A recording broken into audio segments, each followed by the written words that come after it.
In prep. All right. Hi, everybody. Welcome to MVP Office Hours. Today's May 22nd, 2026. We're super excited that you're here. I'm Joy Shutters Helbing, and my partner, Squire Kirschner, is here Hi there. and is driving our slideshow. Um, Quick housekeeping. We are meeting on June 5th and June 19th. We are not planning on meeting on July 3rd, but we will resume on July 17th. So check your calendars, whatever you're going to do there. Our bit.ly slash capital MVPOH will always work and will always take you to the next available meeting. Um, Generally, we meet on the first and third Fridays, and sometimes we get a little bump in the road and we adjust the schedule so that we can be as present as possible. You can follow Squire and I both on LinkedIn. We do have an email address that we don't recommend. We prefer you go to the community. And Squire, if you could grab that link and drop it in the chat, that'd be super duper. Will do. Um, and then upcoming events for the Salesforce communities. There are Connections is coming up June 3rd and 4th. And selfishly, I am presenting on both days. So I would love to see you if you're going to be there. I'm talking about something about Slack and campaigns, and the Smashing Pumpkins will be performing. And then July kicks off Texas Dreamin', Midwest Dreamin', Witness Success, and Buckeye Dreamin', and Forcelandia's 10th anniversary. And then in August, we've got SoCal Dreamin' and Mile High Dreamin'. And then in September, we get Dreamforce. We will include more conferences as they are relevant. Dreamforce call for participation is good through the 27th. So hop on that if you're interested in speaking at Dreamforce. You can't speak if you don't submit. Please submit something. Your extract. That's not the right word. No expertise? Your abstract Oh, abstract. does not have to be concise, but it does have to encompass what you will be talking about in a general space in the general audience, and how your story and how your presentation will help others. Next slide. Thank you very much. Squire. I moved it. Did it not move? No. Hmm. Oh, So, you know what? You know what is really helpful is if I'm looking at the screen you're sharing instead of my own screen.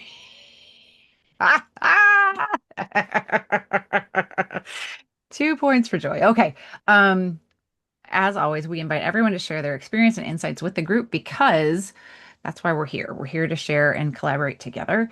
If you have questions, please post them in the chat. If you have links and resources, post them in the chat. We do love it when you use the little raise hand feature in Zoom because then we know who has asked questions or has a question next. Please, please, please remember we are recording, we are recording, we are recording. If you cannot be recording, say goodbye now, catch the recording later on YouTube. But please do not share any private or proprietary information on the screen or in your conversation. Um, and under no circumstances can our call be transcribed by an AI tool. Um, we really, really want the humans here to do the human thing. We do want to have fun and would stay professional and positive. Tell a friend, invite a peer. The QR code is on the screen for the MVP Office Hours community group. And next, I think I we saw Bill or Jay, did I? I didn't see Bill or Jay on the attendee list today. No. Um, we don't have that to go on. What I am curious about is I want to know of the 15 of us that are here today. I really want to know, and this is totally off script, Squire. We didn't get to talk about it. I forgot about it until I saw Andrea pop in. Um, we we are very curious about anyone who is currently studying for a certification. Linda, what are you studying for? Identity management. Identity management. Squire, what are you studying for? I need to get my B2B solution architect, so I'm diving into that. Okay, Scott, what are you studying for? Sharing and visibility architects. And Ooh. that'll get me done with the app architect. So that's highly incentivized there. Okay, so two things. Two things. We have a lot of people studying for exams right now. How many of you are taking this test in the next 2 months? Only because I got a voucher. Okay, Linda's got a. And I think Linda, Christopher, and I got it from the same event. So and so Scott, is Scott the only one without a voucher? I've got a voucher. Oh, son of a gun, you people. You all have does anyone not have a voucher? is that what you're trying to do? Is for students out? And shush. And I can't be giving things away like that. This That was meeting is like being raising your recorded. hand. I know, Okay. I know. Is Pat taking a test? You're taking 2 tests? Good for you. Do you have 2 vouchers, Pat? No? All right. Pat, I'm going to talk to you later. I'm not going to talk about what I have up my sleeve, but I'll talk to you. I will connect with you, Pat. Thank you, friends. So congratulations on all those vouchers. I can't wait to hear about the results. You know, Well, I'm sorry, Joy. I was just going to say, speaking of certifications, I just passed mine about a week and a half ago for Platform One developers, so I just got that out of the way. Good for you. congratulations. That's amazing. I Yeah, love yeah. it. I love it. Yeah, took it online. How'd that go? It was wild because you have to move everything out of your room. It has to be totally Yeah, blank. you kind of have to Nothing. lock yourself in an empty closet. Yes, that's kind of almost what it did. This is why I go to a testing center. I just felt like, for me, trying to drive to the testing center, I'm already stressed for the exam. Now I've got to drive someplace, and I'm in Florida with the crazy people driving. So I'm going to have car driving stress on top of that. I figured I might as well just try to stay home and just work it through there and just, but the way they schedule it, it's kind of early in the morning. You check in at 7:30. And I don't know where your head's at, but mine is like really groggy at that time to try to check in. And then you start at 8 o'clock to do your 2 hour. Mhm. But yeah, it was great because I know I missed a couple of questions when I was first taking it. And then later on, I started getting heated up. I said, yeah, wait a minute, let me go back to the ones I saved and let me go back. And it was great because I'm like, I think I'm going to ace this. I'm going to ace this. And I did. I mean, so it was a great day. I mean, I wanted to celebrate all day. That's a good one though. Like what, developer 1, that's a good one. I like it. Well, and I'll leave you with this. I just heard a developer who is a platform developer too. He's an instructor too. And he said that if you really want to get really solidified in the position, Platform One developer is good to have. But he said also to keep up with ECMA and JavaScript, keep up with the latest of that, take the JavaScript exam, and then take the PD2 because the PD2 exam, the Developer 2 exam, really tests your understanding of best practices and your codiness.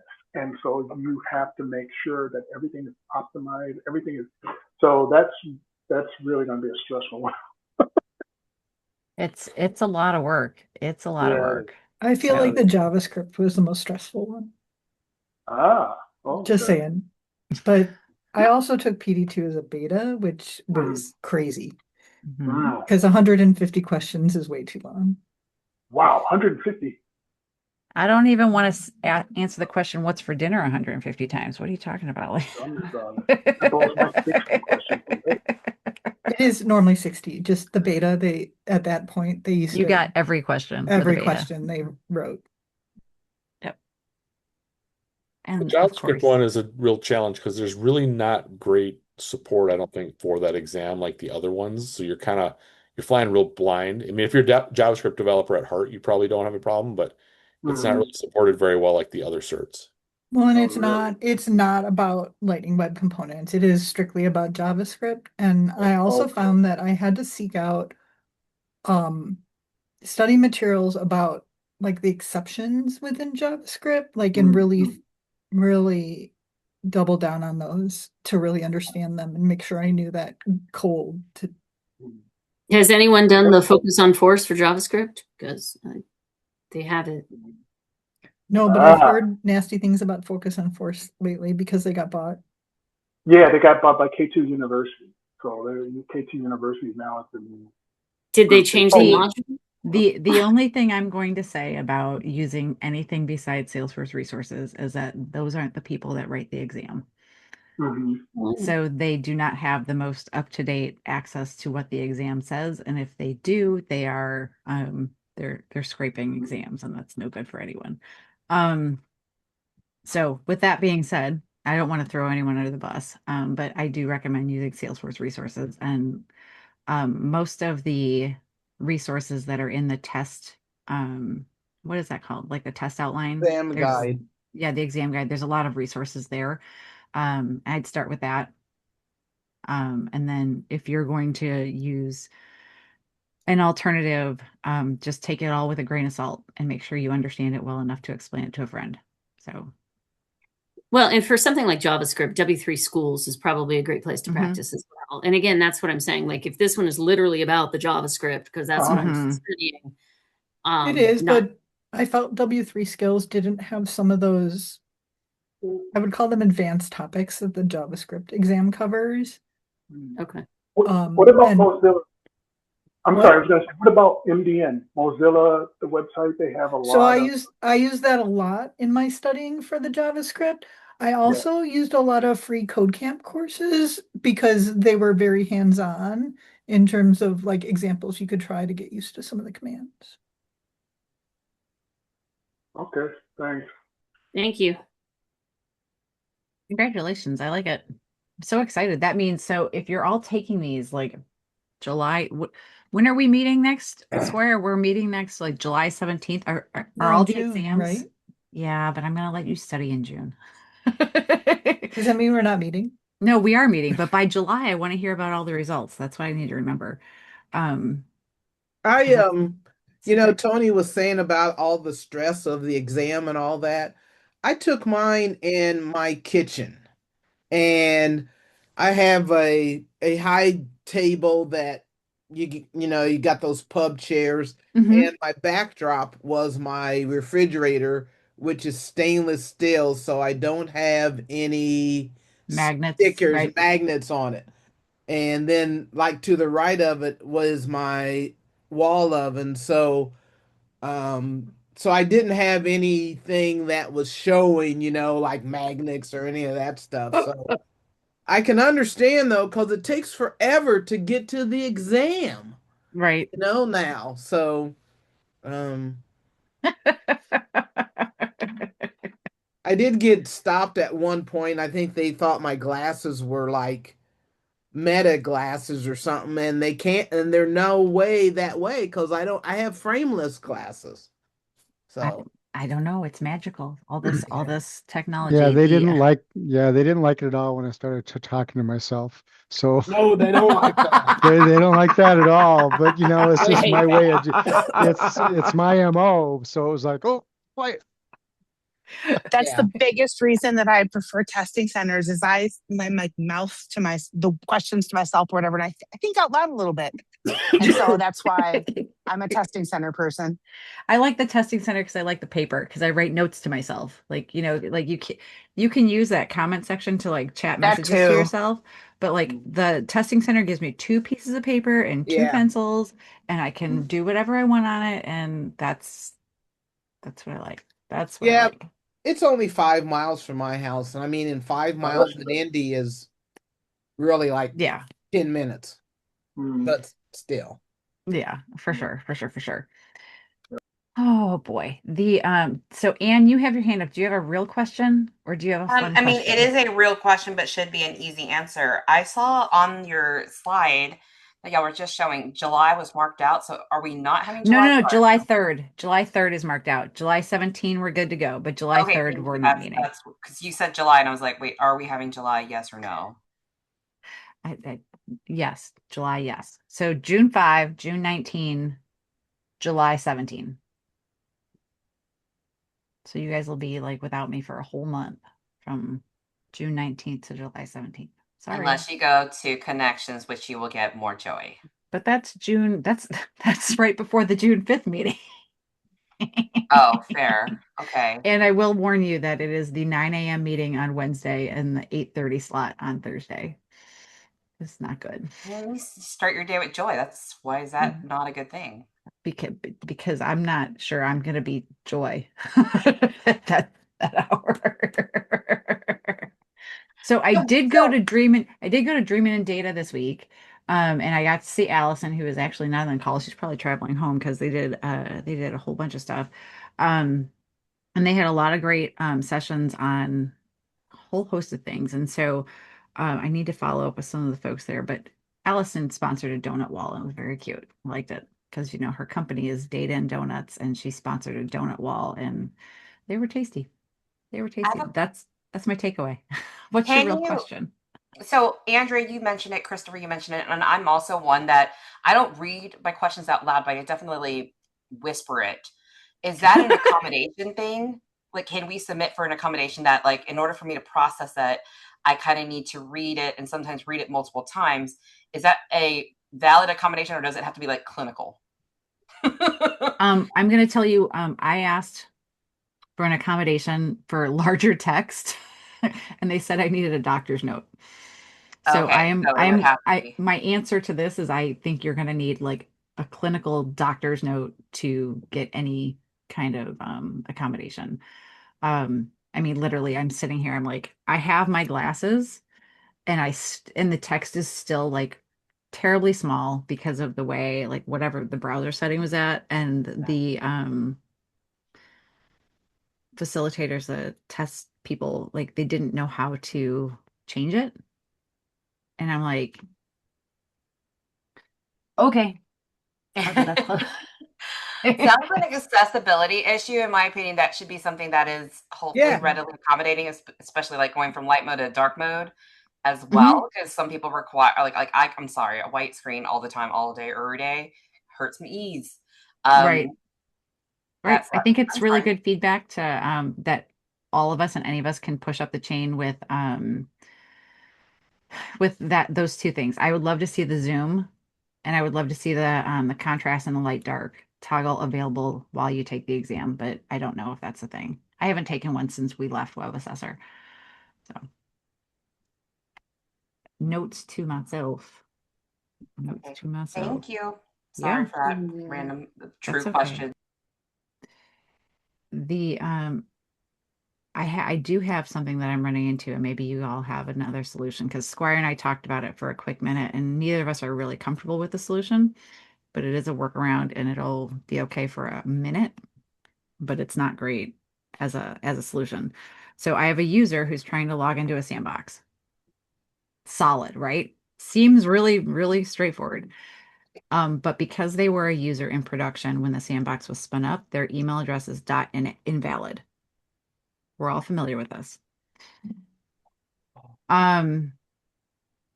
They don't have a password in production. They only have SSO. Okay. So we have to do a password reset. We've got to do an email change.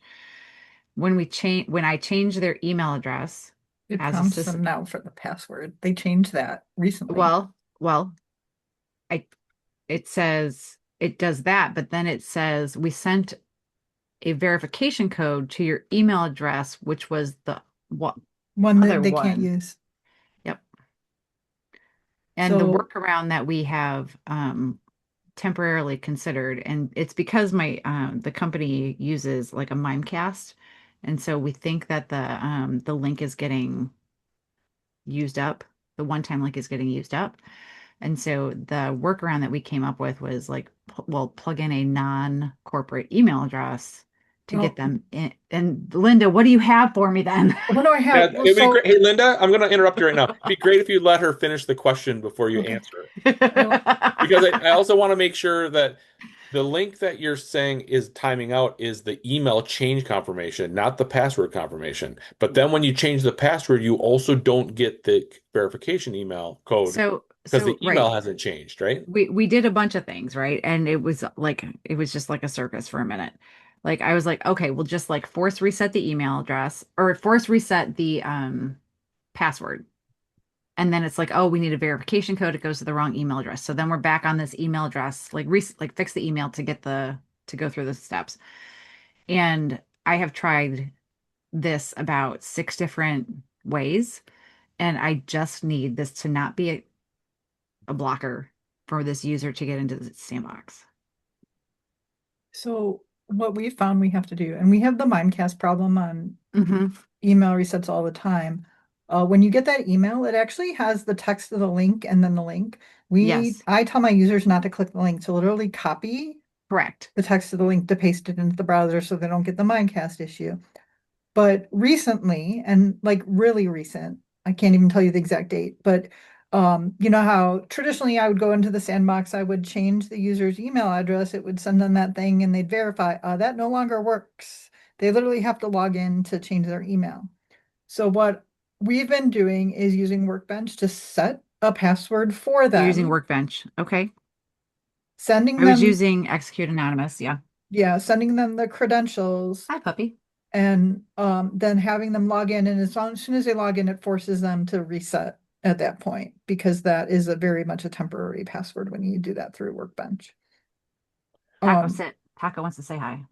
The other thing that I have not tried yet, but it's worked in the past, is to inactivate the user, change their email, and then reactivate them. Because you can change email addresses on inactive users. I am in love with this. I have not tried that yet, though, so I don't know if that still works. I also am wondering, can you use the public group options when you create a sandbox? You can say who is actually automatically enabled and then create one for Yes, her. this Yeah, but particular you user. still need to deal with the Mhm. email thing and the verification. Yeah, no, No. you do. It's weird. Okay. So if you create the public group, your email is already active. You don't have to. Yes. But So- they still need to get an email to change their password and they'll still have to do the verification step. And if she's having trouble with Mimecast, sometimes that verification step doesn't And work. that is a great setup in production before you spin up the sandbox. Right. But once the sandbox is created, like the horse is Right. already out of the barn, right? Yeah. But I mean, like, what's in the sandbox that you can't create another one? Work. Oh, okay. The build Yeah, that you want them to test. the build that they are like trying to get into like view, right? This is like a secondary person, not a primary builder. And so this is Linda ID activated. I'm trying it right now. Yeah, I don't know if that one still works. Like, it's been a while since I've tried that. Nothing else worked, so and then it didn't the other stick.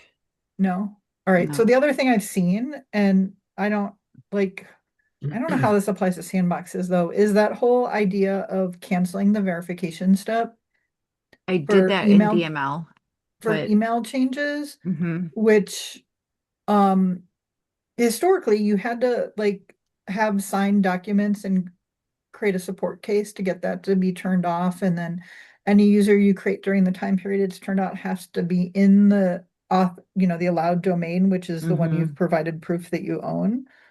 I hear with the security changes that process is changing, This is brutal, you guys. This is and just that brutal. you will be able to basically say, yeah, I want to do that. And as long as you're just using a domain that is already marked as an allowed domain for you, you're all set to go. But again, I haven't that isn't in place yet, so I don't know if we have to say safe harbor on that because it's not there yet. So we tried. Okay. I just put in the block of code that I tried in Execute Anonymous, and this also we got success, but it didn't work. Like we got the success message, but it didn't work. For the Execute Anonymous to change the password and then send it to them for them to use and then log in. And I mean, that's what's worked so far, is the literally using Workbench to change their password, then sending them the credentials and having them log in. All right. I'm gonna have to try the Workbench angle because Taco says hi.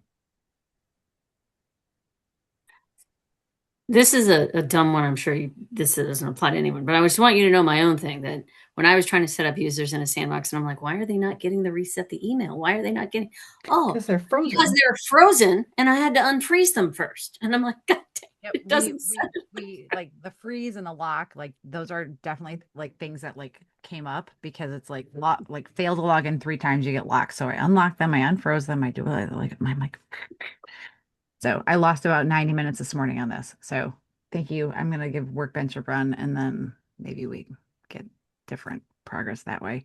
There's a knowledge article that has a couple workaround suggestions too, but they seem a little bit more heavy-handed than what you want to do. I just one user, just one user. Yeah, I know. It wants you If it's just to. one, I just make a new one. I mean, Just make a I'm new- really looking, especially with the security changes, and thinking maybe we need to go SSO for the sandboxes if we're going to put users in there. Well, so a lot of the sandboxes are SSO, but we have some like very low level like POCs that are not. That's the struggle.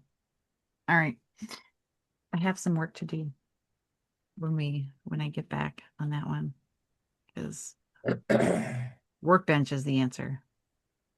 That's what I'm hearing, Linda. That's what I heard. Anyone else? I mean, have I'm any sure there's questions? another way to reset passwords. I just don't know what it is. Because there's got to be code behind that Workbench thing.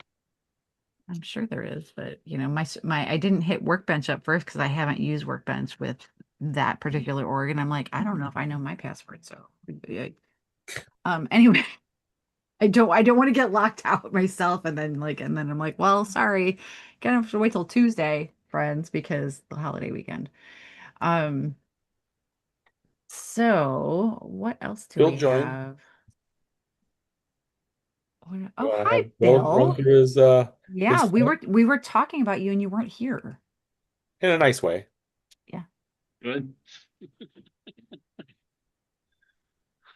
I had a production issue. I had to jump on at 2 o'clock. Oh, well. And they didn't even really need me either. Oh, Of course. well, do you want to go through your stuff? Do you want to Yeah. put, Squire, can you share that, what we were talking about, Bill, nicely? Yeah. Like,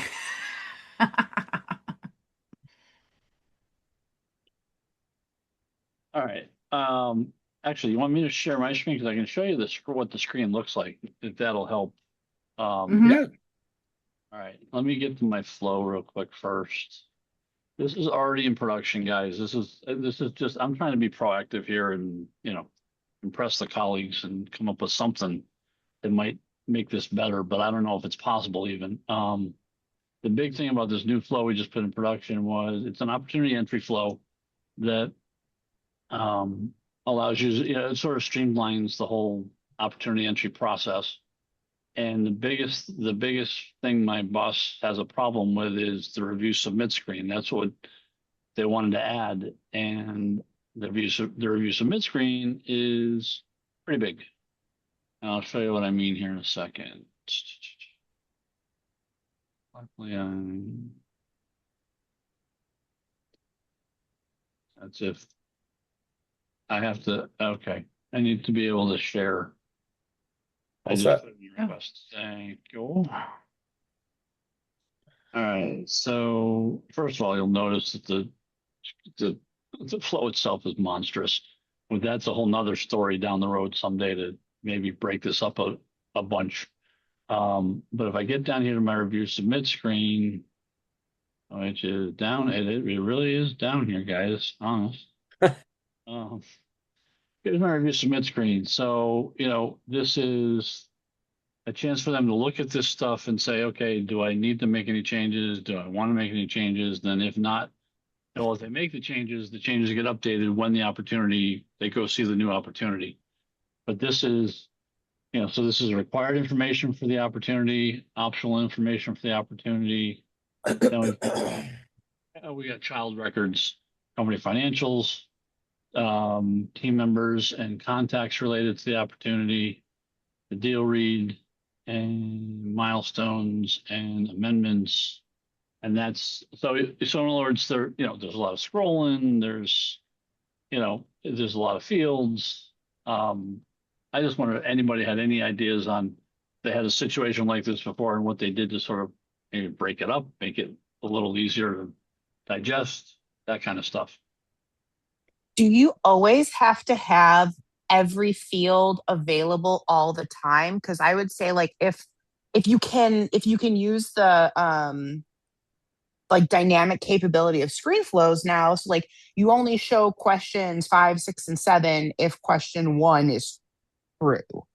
And so at least like it's all there still. So in the end, it is still really long. But if you maybe make it like a little bit shorter, We sort of do, yeah, I'm showing you the whole thing. We sort of do that because the way this flow works is they choose a type here, and then based on what they choose for a type, certain things, there'll be a couple things that might get checked off by default, and then they check off, 1 or 2 other things they need.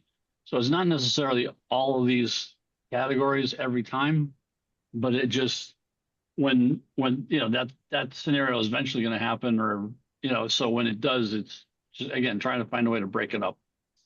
And I for my own flows, I personally like to, if there's small fields, right, a pick list value that's not super long, checkbox values, I like to do 4 sections across, because then I'm seeing it in chunks and my brain does the chunking thing rather than scrolling. That's just me. Oh, all right. I think I see what you mean. So in other words, in the layout down here, yeah, I mean, I put, hang on, I'm sorry for all the scrolling. Oh, I put 2, but you're saying maybe add another column and it would shorten things up a little, or maybe 2 columns even. Right. Depending on what ends up showing up on your right-hand side there. But again, I like to do, I pull in a section and then I do 4 columns across. If it's short, if it's a long text, then I put that underneath, because you need more room when you're writing a long text. Sure. I hadn't thought of that. Yeah, that's a good idea. And again, it's something I'm going to play with it on my own time kind of thing. So yeah, I might try the columns. That might help. Thanks. Yeah. No salespeople like scrolling. So.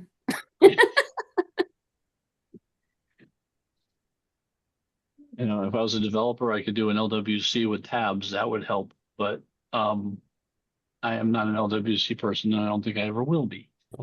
Never say never. Anyway. I think you can get McGuire's book online. I might have a copy of McGuire's LWC book, digital.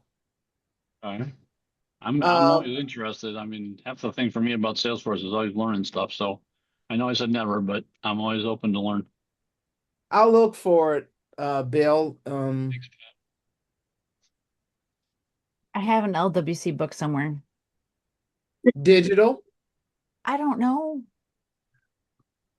It's great if you want to learn LWC, but if you can get it done with Flow and it's not too cumbersome, maybe it's better to do that at this point. Try to always, side with what could work, in more of a codeless way of doing it first. And, yep. Just a note, I will, if people are going to be doing this on their phone, be careful and I'm going to call it double dipping, is because if you do it in a section for a field and then you go to the style now and make that smaller as well, I found that it's too tiny on the phone for my clients. Okay. I can't do both. I either have to section it or I have to style it.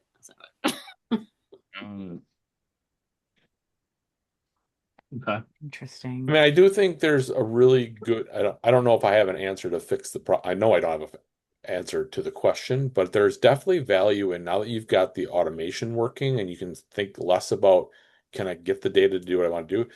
Take a step back and do like a UI mapping, and just don't think, just magic wand from step to step. What would the best possible use case be? Where would the fields be? What would it might give you the answer you're looking for as far as groupings or screens or whatever. And it can be a little bit fun because you don't have to worry about technical. It's just about playing. Yep. I mean, I think the other problem is again, this thing's so damn big anyway. It needs to be broken up, I think, into subflows and things like that, if at all possible. But I think the other thing is, one of the things I noticed is the opportunity record gets created early in the process. So I'm stuck doing a review submit screen And then after the review submit screen, you'll see, I dropped the screen, but after the review submit screen, we've got all these update elements so the updates can happen. Whereas if the creation of the records was later, we could just, I think, have them navigate with previous and next, and go back to the screen, fix something, and then go back through, and then the record gets created and they're done. That's one of the other sticking points I noticed when I was working on this for what seemed like a month. Sure. But yeah, you're right. You just play around with it.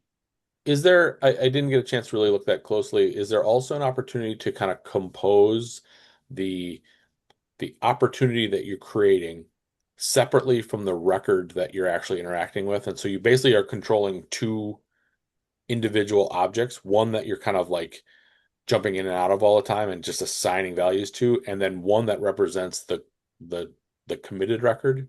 And I'm rambling a little bit, but we just were talking about this the other day of like, create a record variable that's based on opportunity that's just blank. And then as you're iterating through your flow, you can, assign values to that opportunity. But when it comes time to do anything, take the kind of the temp opportunity, add it to the one that you want to commit, but keep iterating over the one that you like, the kind of the temp one. And maybe you can then not worry so much about am I committing? Am I getting stuff back? The only thing I shouldn't say the only thing, there's a couple things, but if you don't need an ID, you can still iterate with all the other stuff. And then anytime you decide to add, you can then pull back the ID or maybe even make it a pre. But I don't want to suggest that unless I know what you're doing. But that's an idea to maybe compose it a little bit differently. Yeah, I think we're sort of on the same page. Like, I think maybe, again, rearranging when things get created would help us a lot. But again, that's down the road. Yeah. And, again, maybe like I say, breaking this thing up, it's so monstrous. It's like, I couldn't imagine, it's in auto layout right now. I could imagine this thing in freeform. It'd probably look like spaghetti. I mean, God. But I appreciate all the help, folks. Absolutely. You bet. Glad we could help. All right. I don't see anyone else have their hands up. You all are super, super amazing. Oh, Tony, I love that you suggested Evelyn's book. Love it. I'm going to let them know because I think they appreciate when people are referring to their book. Evelyn. Evelyn is talking to the Denver Admin Group. Coming up or just recently, right, Chris? Christopher, I'm sorry. I'm just making assumptions left I and right. prefer my full name, but whatever's clever. And yeah, that was Okay, what Christopher May Sauer. 13th. Yeah, you Okay. nailed it. No, very nice. Good job. I like it. That's fine. So Anne, you're gonna ping Evelyn, and then thanks for the shout out on that, Christopher. That's fantastic. Let's see. LWC Squire, do you have your hand up? So do you not do you know where the button is down there on the bottom of your screen? Yeah, I didn't want to distract. It says use it. It's okay. It doesn't hurt anybody. Is anyone dealing with, since that April 24th switch to OAuth token checking, where if you log in with a phone and then a browser in succession, they get frozen? I see had nodding heads from. I only had one user Okay. so far. And it was because they installed a VPN on their phone. Okay. And any VPN that anonymizes your usage is going to be blocked. So we've had multiples. It's not been a VPN on the phone issue, but we think it is a VPN concern. What we're wondering, has anyone seen it happen where, because you're using SSO through like something like Zscaler or ZNet, the phone Adversaries have found a new way to hide. Cool. Adversaries have found a new way to hide, folks. Here we go. The SSO from the phone and from the browser end up to the same SSO portal, and so then the ZNet or the Zscaler or whatever tool you're using, it's seeing impossible travel because one's a phone cell and one's a local, Has anybody seen that? We're just guessing. I don't know if that's it. But there's two people that we thought right away was a local VPN, and they don't have a local VPN on their phone. I have a user who is using a virtual machine who is also running into this same sort of like situation, the anonymizing thing. And I logged a case with Salesforce and they sent me like some different options. And I was like, I do not want this turned off for the entire org. I need this user to get through. And so I'm still working through that because, well, distractions. And every once in a while they get locked out and we've got to unlock them again and get them back to work. So I will see if I can find that documentation, Squire, but Okay. Yeah, we've been pounding away at this for over a week, and we've read. did you log a case? I log a case, send the error message and ask them what the options are, and then they'll at least get you the pathway to the documentation that you want, and then you can make some more educated decisions, not just telling them to turn it off for the whole org, because that scares me a little bit. Yeah, we won't be doing that. I mean, right now we've got our help desk. As soon as the else hit, they're just unfreezing them, and they can move forward then as long as they don't jump from one to the other in quick succession. But we believe what we've discovered is we believe we can configure a setting in Entra to ensure that the device flow doesn't try to reuse the token. Right. Which should then not look like a reused OAuth token. But that's a different team who's being difficult. So we're not sure if that's even going to solve the problem. Because we also the other email that came out recently was the one about the escalated MFA standards. And there's a variable that we need to pass through SAML going forward that is also something that's not there that we're going to have to do to make sure we stay at that high level. And we're trying to fight through that as well. So I've seen conflicting stuff on that too. Like they had that call and they listed the variable values that you had to pass. And they're saying passkey, but then passkey was not on the list for the high level. And I'm like, okay, that's going to be fun. Yeah. Passkey's the one we've been fighting for. So plus I'm kind of like, all right, that's great for my SSO, but as like the lead admin who has to set up sandboxes, I still need password-based login too, because otherwise how am I supposed to set up the SSO in the sandbox after I generate it? So I probably need to bite the bullet and buy a YubiKey for work so that I'm not using my personal one for my work stuff. Yeah. Okay, so wait. I thought passkey was one of the things on the list, but you're saying it is, but for SSO, like they had a slide in the presentation about what the value in the field has to be to pass, and passkey was not one of them for SSO. Okay.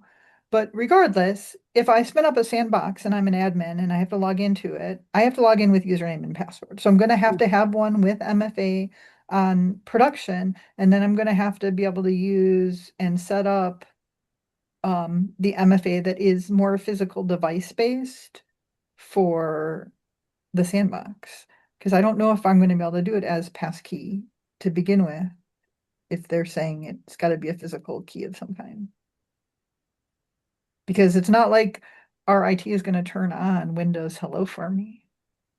And it's not like my IT department's going to buy us, all the physical device thing for. Do you know what this is? This is a call for swag. This is like the perfect event swag. It's going to become, but YubiKeys are not cheap. I know this. Connections. I should let me. Plus, I feel like they cost let me more tell than they Gilda. used to. Let me tell I Gilda. feel like I bought mine and it was still cheap compared to what it is now. I wonder how many people started investing in whatever company that is before this came out. I don't know. That's it's a big one. It's a big one. So I put I found the response I got from Salesforce support, and they said the two options: asking end users not to use VPN, not an option for my contractors, or choose to exempt the orgs from the security update. Like also not the angle we're going for. And so that's what I have. I have now involved IT in the Entra group, not the Entra groups, the Entra, the people who handle the Entra. Entra, what is that? I don't know. Yeah, we always say Entra, but I don't know if there's a right way. All right. I mean, there's a thanks. third option, which is turn off mobile, but Mobile what? well, This in isn't our for my case, mobile it's- users. This well, isn't. yeah, for us it is. So Yeah. so you're seeing it other than that, huh? Okay. Yeah, she's seeing it with virtual Yeah, environments. the virtual machines for VPN with VPN.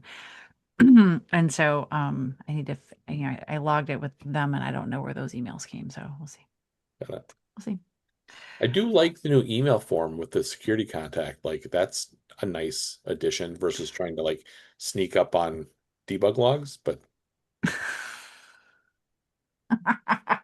like why am I frozen? I don't know. I'll go dig through all the logs and session detail and login history and try to piece it together. At least Sure. the email is functional, useful. I don't know. So, Christopher, you made the joke about going back to pen and paper, and I can't even agree with you more than that. One of the conversations I had this week was talking about how it used to be that when we would have books, and you would reference a book when you were writing in like a paper, an essay, and you had your your references and your footnotes, and you're like, oh, it's in writing, it's in the library. There's a reference, it's in writing. And then social media happened, and then anyone was writing anything about anything they wanted. And so now, if it's in writing, it doesn't matter. It was in writing somewhere, it was published somewhere, it doesn't matter. Anyone can publish, anyone can write anything they want. So in writing doesn't matter. And then for a while, it was like pictures or it didn't happen. And so everyone's like, oh, I took a photo, I have a photo, and you're like, glossy print, film, paper. And then we got Photoshop on the digital photos. And so that was still kind of okay. And then all of a sudden now we've got the AI photo level images. And I'm like, so at what point is proof? Is secure, right? And so like we need to go back to pen and paper, but even our printers can print out like something that looks terribly like handwriting. So I don't even know what's going on with anything anymore. How secure can we get, and what the facts are and all that good stuff. So it was a whole thing to ponder for a little bit, because when you see photos of people with 15 fingers on one hand, it's like, now hold on a minute. I don't think that's right. Or, maybe it is, but I doubt it. It's very unlikely. Thoughts, feelings, opinions, I don't know. That was deep. Thank you. These are the things I think about when I'm waiting for things to load. Like I'm waiting for data loads. Yeah, well, you're waiting for an email to arrive that's never going to arrive. Yeah, I'm just kind of sitting here and thinking about stuff, but I had a long conversation about that. I was like, so what are we basing things on anymore? Like, because you can't, it's really hard to do research when all of the resources are crazed down. Anyone else have any other questions, comments, concerns, plans, recipes? I got one more for you guys. I'm curious if anybody else has run into this. And I haven't heard anything since the release updates. In the release updates before this upcoming release, there's one about zooming. It's about the whole web accessibility thing, and if you zoom up to 400, everything should show right. And we've got a page where we've got, I don't know, maybe like 5, 6 or more buttons in the upper right hand corner. You can't get to the list of all of them. You can get to about 3, and then you just lose the rest. And I found out it's a known issue. I'm just curious if anybody else has run into it, and if anybody else has heard anything about the known issue or not. I saw that cross my screen and I didn't dig into it yet. So I don't have an answer on that. No worries. Just thought I'd throw it out there in case anybody else hadn't, done their release updates yet. Yeah.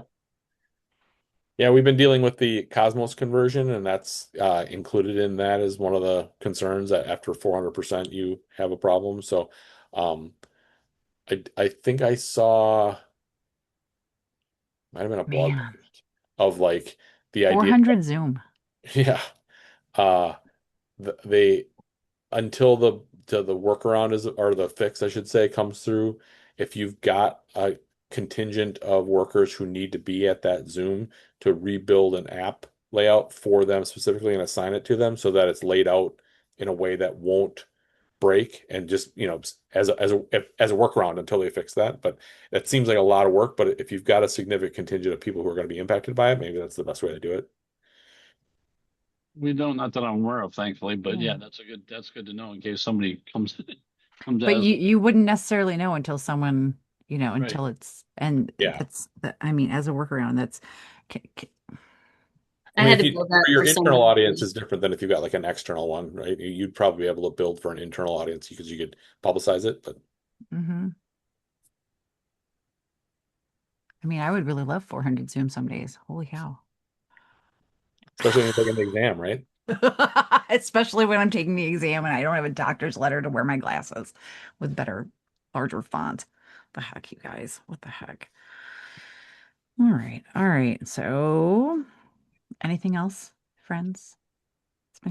We've got this login issue. We got the VPN issue. We got Bill's flow nonsense. What's this whole Slack thing I keep seeing? Excuse me. No, don't worry about it. Squire. Nothing to see here. Squire. Hey, if Mike's going to join for the last 10 minutes, I got to drop a little bomb for him. Was that it, or is there more coming? No, No, that's it. I don't have I do want to follow up with one of the things that was brought up in one of our meetings where, Squire, I agree with you. There was a statement said that you're a bad Slack user or something along the line of that. Oh yeah, I'm a terrible Slack user. Oh my God. And same, right? Same. And Mike was maybe going to talk to your group about like best practices and all that fun stuff. Would love to have the same in the Dallas-Fort Worth area as well, because like I've missed so many DMs because if I don't get notified, I literally do not look at Slack because I'm a Teams organization, not by choice, but by force. Yep, us too. Okay, so so was there any follow up on that, Squire? There is a need here for a virtual meeting, I think. Yes, and please. Mike, we're gonna have to like nail down your calendar because you are a wily one. And Mike is also going to be at Texas Streaming, which squealy, and so I'm going to hopefully get Joyce to come to Austin. She wasn't planning on it, but let's see. Joyce Avalia? Yes. Avila, yes. Oh, yeah. Yeah, hopefully she can make it. She has a new book coming out. Yes, she later does. this year, We have been around Dreamforce. reviewing those. On the Slack stuff. Yeah, well, AI stuff. Yeah. There's some Slack in there, though, because there's some AI in Slack. The whole thing is AI. Cool. Yeah. Ooh, Christopher, you're right. Payusha is talking about Slackbot. Do you know if that's a virtual meeting or a in-person meeting? It is a virtual meeting. I'm the one who set it up for it. I was So yeah, going to it's say, I was like, are you Can getting you- Payusha to go out to Denver? I'll get the link. I was going to say, Christopher, drop the link in there, and then Payusha can go on for days about Slack. In the best possible way. There was no tone, no shade there. In the best possible way, she can go on for days about Slack. That's fantastic. And I think we got nothing else. We got nothing else. I mean, we have little voices in the room. I really like this. What's going on? Yeah. It's okay. They don't have to be 18 to be here. It's fine. We do encourage like showing us like the very cute pets and friends that visit. So if Denver's gonna do this, there it is. All right. So Squire and Anne, I expect you to attend this meeting. Christopher, am I allowed to share this to allow the masses to come and hang out? Yeah. Probably Share it with already on whoever. LinkedIn, yeah. We're trying to blast it everywhere, please. We got 1 month communications coming out in like 5 days as well. So be on the lookout for those if y'all want to help us with a little blasty blast on it. And then you guys have Denver has Mile High Dreaming coming up too, right? August 26th and 27th, man. There you go. There you go. I think I'm going to be there. It'll be a good show. Heck yeah. Hey, where is it being held at? Remind me. In Denver? Denver, I meant more Westminster, specific. Marriott. It's, it's like Westminster, Brimfield. All right. Ooh, all the way north. Fun. Look at that. Look at that. All right. I'm all out. I'm all out today, Squire. That's it. I'm out. Yeah. I'm out of today's challenges. Out of juice, out of actions. Yeah. Ooh, I have a question that's not related to this stuff, but semi-related. 2 minutes. You have 2 minutes. What is your favorite Smashing Pumpkins song, or what are you excited to see at Connections? I don't think I'm going to be able to go. Boo. I don't think I'm going to stay for the concert. I don't think I can stay for the live concert because I'm presenting at 9 a.m. and then 8:30 on Thursday. I did see them at the Aragon, which was pretty cool. What do you mean you can't stay up that late? Is that what you're saying, Joy? That you can't stay up that late? One time in 50 days? That's funny. I would like to have some sleep between. If it helps, I don't think Billy Corgan will pull you on stage. That's not the type of scene that he does. You just never know. You just never know what happens at these things. No, I don't know. That was the question. Like, I'm still trying to figure out that whole week, and that's like 2 weeks away. Yeah, but if you can go to Dreamforce, I mean, I'm sure that you can stay up that late. Peer pressure. I could, and I'm about 20 years older than you. Yeah, it has more to do with the 90-minute commute each way. Oh, yeah. Oh, yeah. Yes. Because, being a local and all, I ain't staying downtown. Local. Uber. Local-ish. Or Lyft. And then you can sleep in the car. Oh, that is a very expensive Uber ride. 90-minute long Uber? Yeah, that's expensive. I've only seen that one done one time, and that's no. You could get a car for cheaper. No, I have a car. I don't need. You don't have anybody in your aura that could drive you downtown?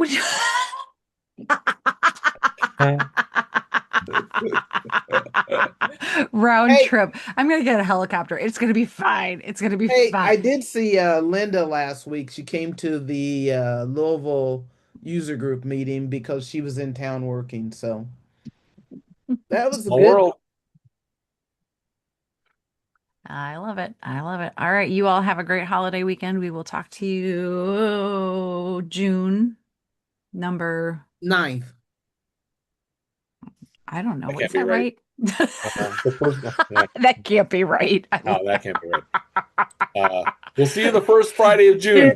June 5th. It's June 5th. Bye, guys. June 5th. See you later. Take it easy. Oh, Pat, check your email. Check your Slacks, please. Bye, all. Have a good holiday. Bye.